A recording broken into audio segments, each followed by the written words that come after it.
Hello, everyone. This is John S. Rhodes of the Rhodes Brothers, and welcome to Greater Wealth Through Mastery. The topic of today's short talk is the introvert personality type is a lie. And what I really mean by that is that when I run into many people in many walks of life, personal, friends, business relationships of all sorts, what I find is that the vast majority of people claim that they are introverts, right? So you've got introverts and you've got extroverts. And typically an introvert is characterized as by, someone who wants to keep to themselves. They don't like to speak out. They don't raise their hand first. They're kind of shy. And the extrovert is more energetic, more boisterous, more outgoing. And I'm sure that you probably resonate with one of those two personality types. And I would venture to guess that if you're here with me right now, you would say, "Oh, I'm an introvert. Oh, definitely. I classify myself. I put myself in the introvert bucket." But it's really a lie. And I'm going to point this out. And it matters because how you operate in life is determined by the labels that you give yourself. And I think many people claim that they're introverts, and that stunts their growth. It reduces their impact. It makes them less creative. And so this is an opportunity to unlock your true extroversion. So if you're aware of the introvert personality lie, then you can overcome. So here are three of the key reasons why you're probably not an introvert, at least as not as much as you think that you are. So I would guess that you crave alone time. This makes a lot of sense. Everyone says, "Oh, I feel burned out. I need to rest. I need to relax.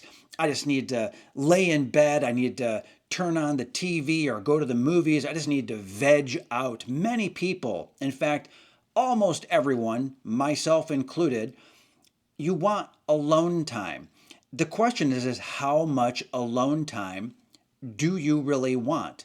Do you want all of your time to be alone time? And so that's an indicator right there. It's very likely that you don't want to be alone literally all the time.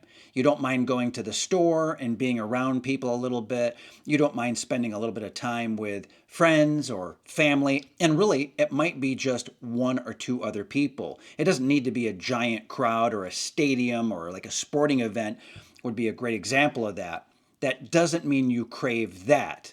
Absolutely not. Because a lot of people really don't like large crowds. In fact, I don't like huge crowds unless I'm sort of the leader or I'm speaking to the group. That makes a lot of sense to me.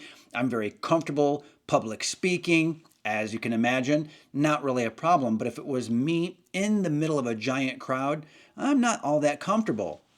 You're probably not all that comfortable with that either. So the thing is that you might want and even deeply desire, truly crave your alone time. However, you still want friends. That's a great way to think about it. Do you want friends or not? And I believe that you want friends. I think everyone wants at least one or two friends.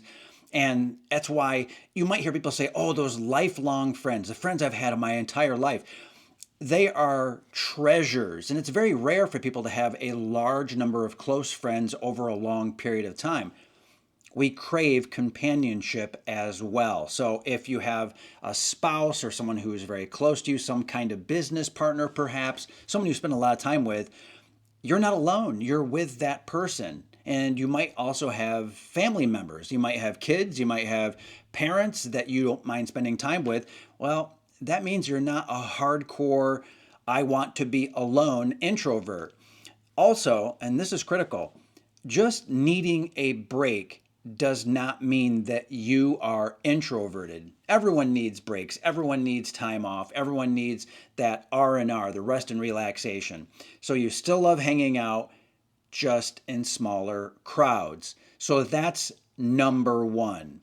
Number two is that you feel nervous in crowds. Now, I've already touched on this. So if there's a large crowd, you don't feel at ease. You're tense, you're nervous, you feel like something's going on. The wavelengths, the vibes, the energy is not positive because there's too much of it. It's overwhelming, or it could truly be just too loud. Maybe you're a bit more sensitive with your eyes or your ears. I know many people like that. In fact, I'm very much like that. When there's certain kinds of light, like flickering, I don't like it a whole lot.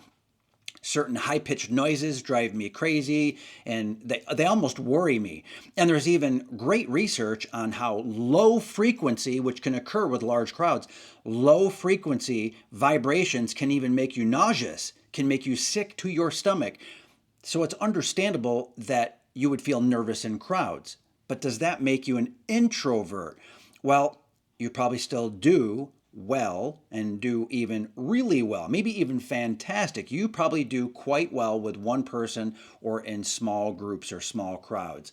So, yeah, big events can definitely feel very awkward, but liking these deep and maybe even intense, deep and intense and very emotional, maybe very rational and logical, depending on the topic, depending on the person that you're talking to, these deep chats, especially the ones that are like heart to heart, that can be empirical and data driven too, but usually like in a scientific situation or in an academic situation, that would be a good example of that. And it's a certain kind of topic, let's say programming or engineering, depending on if that's your personality or not, and that's your job and your role in a company or your own business.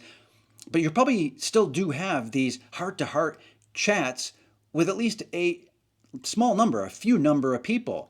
And of course, that means, again, you are not an introvert in the truest sense. You still crave the connection. It's just with fewer people. It's not with zero people.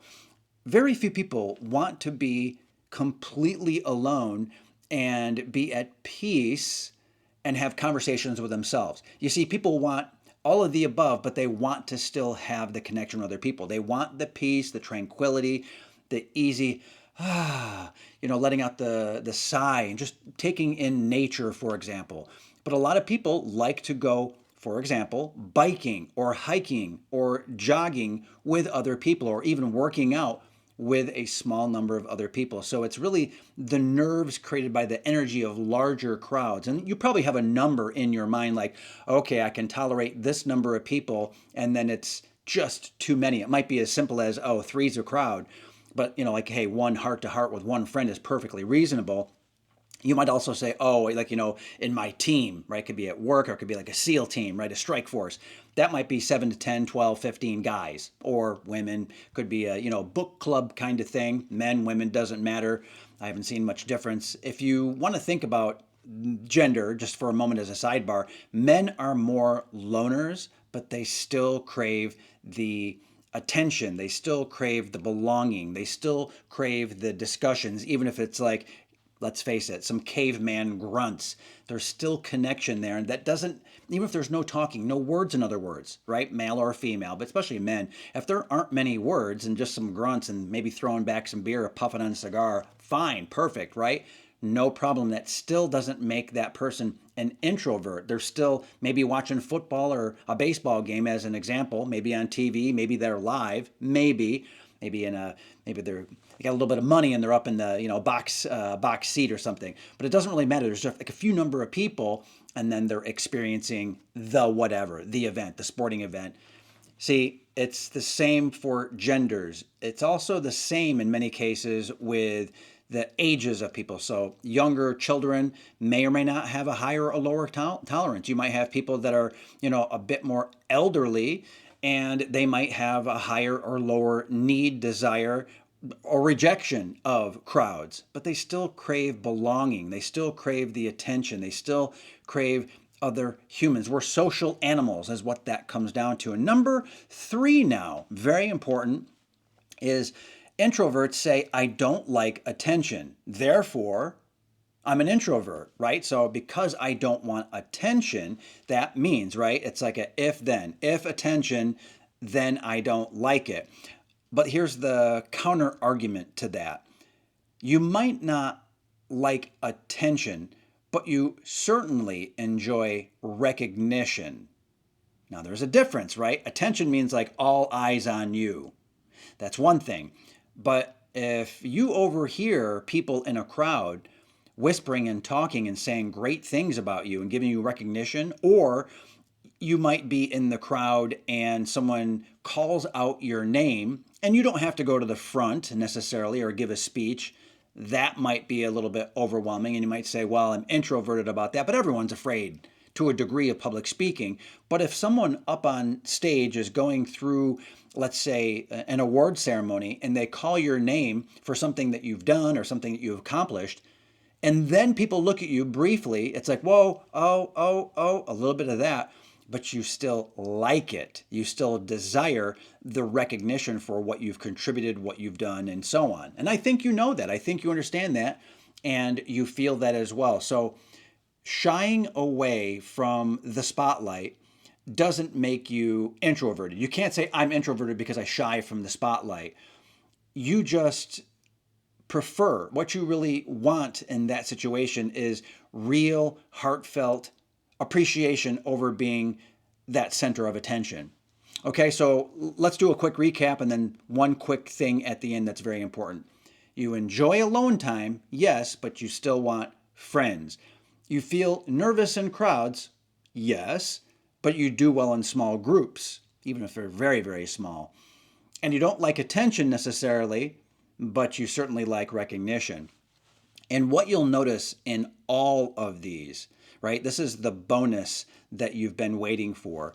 What you will notice is that it's mostly a matter of quantity and then a matter of quality. In other words, if there are a large number of people around you and you don't like that experience, it's very, very likely that you are more introverted or lean towards introversion.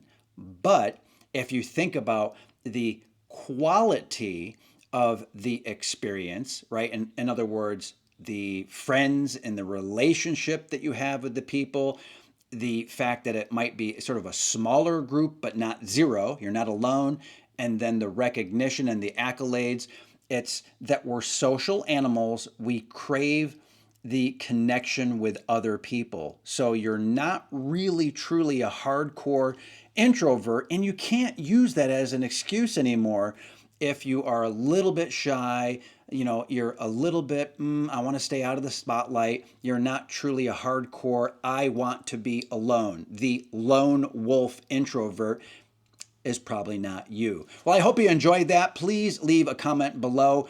If you enjoyed this training, please pass it along to someone else because it's referrals from people exactly like you that help the channel grow, and we all want that. In addition, go ahead, if you haven't done so already, please subscribe to the Rhodes Brothers, and we will see you in the next training. Thank you, and have a great day.